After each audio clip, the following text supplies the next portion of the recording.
what he said was that I'm an attractive young woman. This is going back 5 years. Who said this? This is Sheftel Neuberger. The rabbi. The rabbi, the head of Near Israel, the president of Near Israel, said, I'm an attractive young woman that Avram probably, excuse, whatever he was doing, let's put it behind us, and that I need to, unfortunately, kind of, add up my losses and move on with my life. And that I needed to find a husband, and I needed to have more children, and raise my children Jewish, and that in essence this was all my fault from marrying a Christian. I said, I was pretty much speechless at the time, but I don't see how any mother could do that to any child, much less a child that was being so abused and really, tortured emotionally, that I just couldn't do that. But what I did do, and if this runs we can put another, but what I did do is I went on a Jewish dating site and I met a man who was from overseas, very successful man, owns a chemical company out of Frankfurt, Germany, and this man dated me in 2008 and explained that he was interested in marrying me, that he had no children. He was in his mid-50s at the time. I was in my late 30s, and he wanted a child. He wanted an heir to the throne, so to speak, and considered that I was prime stock to do that with. I explained to him my custody situation. I explained to him my ex-marital situation, and he took a very Zionist approach to the situation. His mother was a Holocaust survivor. I met his mother. She has the numbers tattooed on her arm. And so he felt, at least how he expressed to me, that this was clearly anti-Semitic, and that he, was very impressed with me and wanted me a part of his life. We dated. He flew me all over the world. I spent many weeks and weekends in Europe, which actually was extremely hard for me because I had to sacrifice visits. I had to sacrifice some visitation with my child, who again I knew was being abused because Jacob, so now there's what I'm going to call him Yaakov.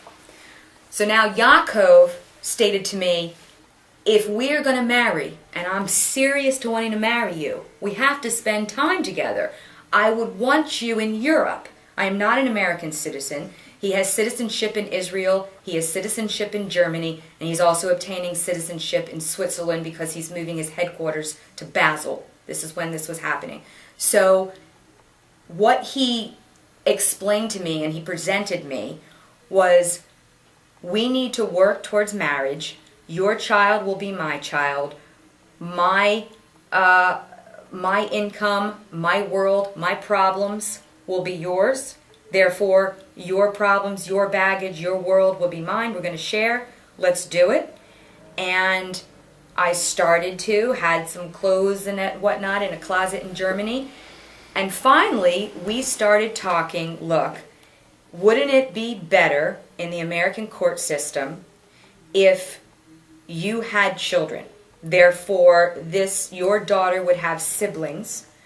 Wouldn't it be better if you were married to a stable, successful man, had a home, an established, impressive home, etc., etc.?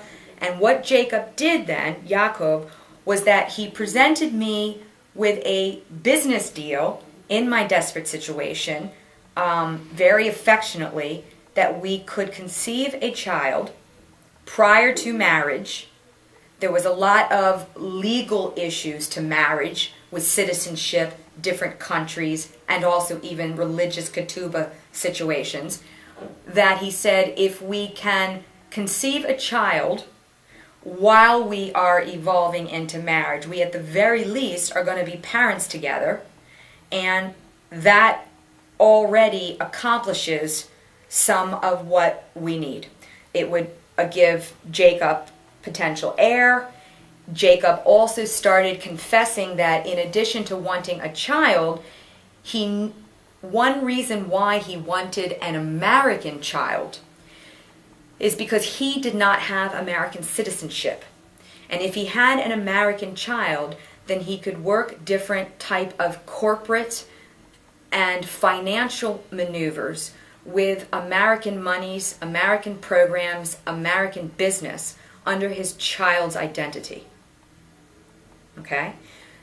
Now, I not only wanted a child in part to help me with the civil law family issues, but I also wanted a child because I really have no other Jewish family. My mother married a Christian. Most of my mother's family have since been deceased. And so I thought that I needed to have more children that I could raise Jewish, so that when my daughter was older, whether she was raised Christian or not, she would have some living Jewish relatives that she might be able to spend some Jewish holidays and at some later point learn more about her culture and heritage. Okay? If indeed the court was alienating me from my daughter and to allow her to learn her heritage. So Jacob and I, we made this agreement. He spoke to me a lot about Talmud, that there are laws in the Talmud that a Jew can marry, not necessarily, legally, not on legal paper. So I charted my ovulation, and we discussed this Talmudically, we discussed this timing, and this is what happened. Are the numbers still going? Can't tell.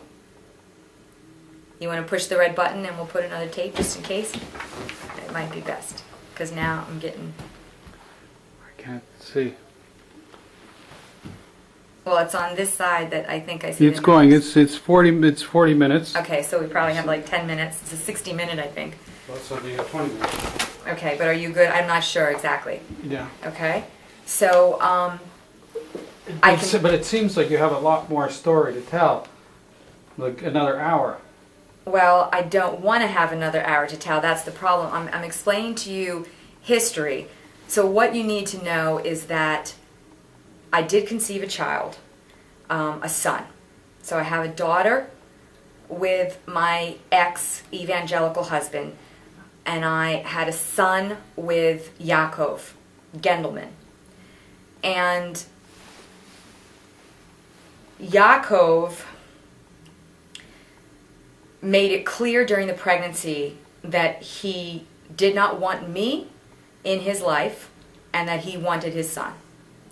And initially he stated that he would be willing to draw up a joint custody agreement, but when he went over the stipulations of that agreement, it virtually was a slave contract and a sole custody for him, where I would only see my child overseas, part-time. So Jacob threatened me. Yaakov. I call him Jacob sometimes. So Yaakov threatened me that if I did not agree to the joint custody stipulations, he would set me up and I would be incarcerated and I would never see my son again, and that when this child became a ward of the state, that it would be very easy for him with his money and global governmental ties to obtain custody, even though he was indeed an illegal alien, because once a child becomes ward of a state, then he could prove paternity and get this child. I didn't believe him at first. He was very angry, and what he said to me was, he said that, look, it's actually very easy because you already have an army against you. You already have your ex-husband. You already have your Christian blood relatives who consider you the black sheep. It will be very easy to get people together to collaborate allegations and to get behind falsified evidence to set me up and have me incarcerated so that he could get our son out of the country.